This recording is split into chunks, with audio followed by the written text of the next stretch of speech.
साथियों नमस्कार, मैं हूं नीरज पटेल और आप देख रहे हैं नेशनल जनमत। आखिरकार बलात्कारियों और हत्यारों से बीजेपी की सरकारों को इतना प्रेम क्यों है?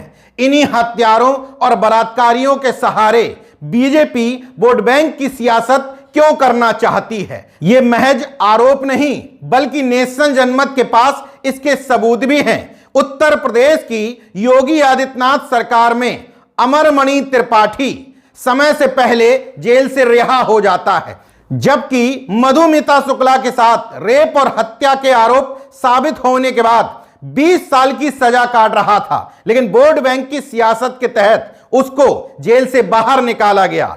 अब ये दूसरी तस्वीर देखिए। मध्य प्रदेश में बीजेपी के बड़े नेता कैलाश विजयवर्गीय आसाराम बापू के कार्यक्रम में न सिर्फ शामिल हो रहे हैं बल्कि आसाराम बापू जैसे रेपिस्ट जो इस समय जेल में हैं उसके सामने महज वोट बैंक की खातिर नतमस्तक भी हो रहे हैं।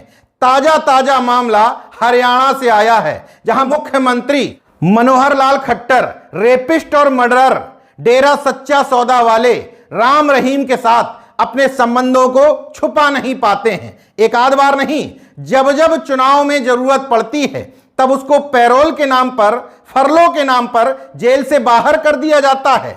अपने आश्रम में 2 महिलाओं से रेप और एक पत्रकार की हत्या का अपराध साबित होने के बाद रेप के मामले में 20 साल के लिए, हत्या के मामले में उम्र कैद की सजा काट रहा राम रहीम बीजेपी सरकार को इतना प्रिय है कि 2017 से अब तक यानी कि तकरीबन 30 महीने में ही 184 दिन जेल से बाहर रहा, वो भी पैरोल या फरलो के नाम पर।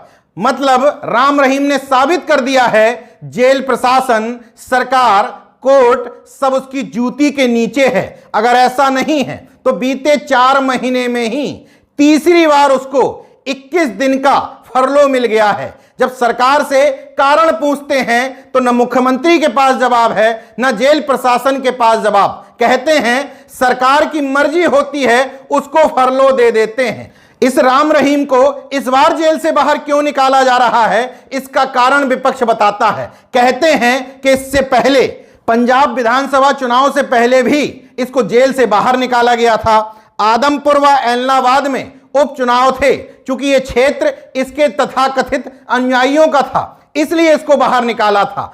अब राजस्थान में 5 दिन बाद चुनाव होने हैं। हरियाणा से सटे हुए 6 से 7 जिलों में राम रहीम का अभी भी प्रभाव माना जाता है। मतलब कोर्ट कह चुकी है कि यह शख्स रेपिस्ट है, मर्डर है, इसके बावजूद वहां इसके अनुयायी बने हुए हैं। इसलिए शायद राजस्थान चुनाव को प्रभावित करने के लिए 21 दिन के लिए इसको एक बार फिर से जेल से बाहर निकाला गया है। जरा सोचिए, क्या यह शख्स सिस्टम, कानून, अदालतों को कुछ समझता होगा? महज 3 साल में 9वीं बार जेल से बाहर आ रहा है, वो भी 1-2 दिन के लिए नहीं, कई बार 40 दिन, कई बार 30 दिन, इस बार 21 दिन।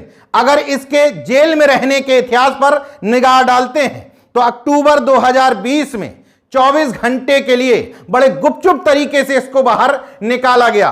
टेस्ट किया गया कि जनता विरोध करती है या नहीं, लेकिन जनता तो गुलाम है। तो मई 2021 में 48 घंटे के लिए बाहर निकाला गया। फरवरी 2022 में 21 दिन के लिए बाहर निकाला गया। जून 2022 में 30 दिन के लिए बाहर आया। अक्टूबर 2022 में 40 दिन के लिए, जनवरी 2023 में 40 दिन के लिए, जुलाई 2023 में 30 दिन के लिए। इसके बाद 15 अगस्त को इसका बर्थडे था, तो जन्मदिन मनाने के लिए फिर से इसको जेल के बाहर निकाला गया। जुलाई और अगस्त में जेल से बाहर आ चुका है, तो 3 महीने बाद ही 21 दिन का फरलो आखिर क्यों? स्पष्ट है कि इरादे नेक नहीं है। खट्टर सरकार राम रहीम पर किस हद तक मेहरबान है कि जहां जरूरत हुई उसको पैरोल दे दी, जहां जरूरत हुई फरलो दे दिया। क्योंकि फरलो के आधार पर जब जेल से बाहर कोई शख्स आता है तो कारण नहीं बताना पड़ता है। तो सरकार से कारण ना पूछा जाए तो अपने चहेते रेपिस्ट राम रहीम को बाहर करने के लिए फरलो दे दी जाती है, वो भी सीधे सीधे 40-40 दिनों की। मतलब 30 महीने जेल की सजा काटने के दौरान 6.5 महीने से ज्यादा समय जेल से बाहर ही बिता दिया है। यह खबर जहां बीजेपी के चाल चरित्र और चेहरे से नकाब उतारती है, वहीं उन तथाकथित धार्मिक मतांधों, मानसिक गुलामों की भी पोल खोलती है, जो सब कुछ स्पष्ट होने के बावजूद राम रहीम आरोपी नहीं है बल्कि अपराधी साबित हो चुका है। कोर्ट मान चुकी है कि शख्स ने अपने आश्रम में रह रही 2 साध्वियों के साथ रेप किया था। एक पत्रकार जो इसके खिलाफ आवाज उठाता था, उसका मर्डर करवाया था। इन सब के बावजूद लोग अभी भी इतने पागल हैं, जब जेल से बाहर निकलता है तो इसके ऊपर पुष्प वर्षा करते हैं, इसके चरणों में बिछने के लिए तैयार रहते हैं। अगर ये जनता थोड़ी भी समझदार हो जाए तो ना राम रहीम जैसे रेपिस्टों की, ना आसाराम जैसे रेपिस्टों की जरूरत सरकारों को पड़े। सरकारों को पता है इन रेपिस्ट और मर्डरर को जेल से बाहर निकालो, इनके गुलाम चरण चुम्बन करने आएंगे ही। उनको ये धीरे से समझा देंगे कि फलानी सरकार का हमारे ऊपर बहुत एहसान है, इसलिए वोट देते समय इस बात का ध्यान रखना। बहरहाल जब तक धार्मिक मतांधता, अंधभक्ति इन मानसिक गुलामों के सर पर चढ़कर बोलती रहेगी, तब तक रेपिस्टों और सरकार की जुगलबंदी से ये ऐसे लोग जेल से बाहर आते रहेंगे। देखते रहिए नेशनल जनमत, जागरूक और सजग बने रहिए। जय विज्ञान, जय संविधान, जय लोकतंत्र। धन्यवाद।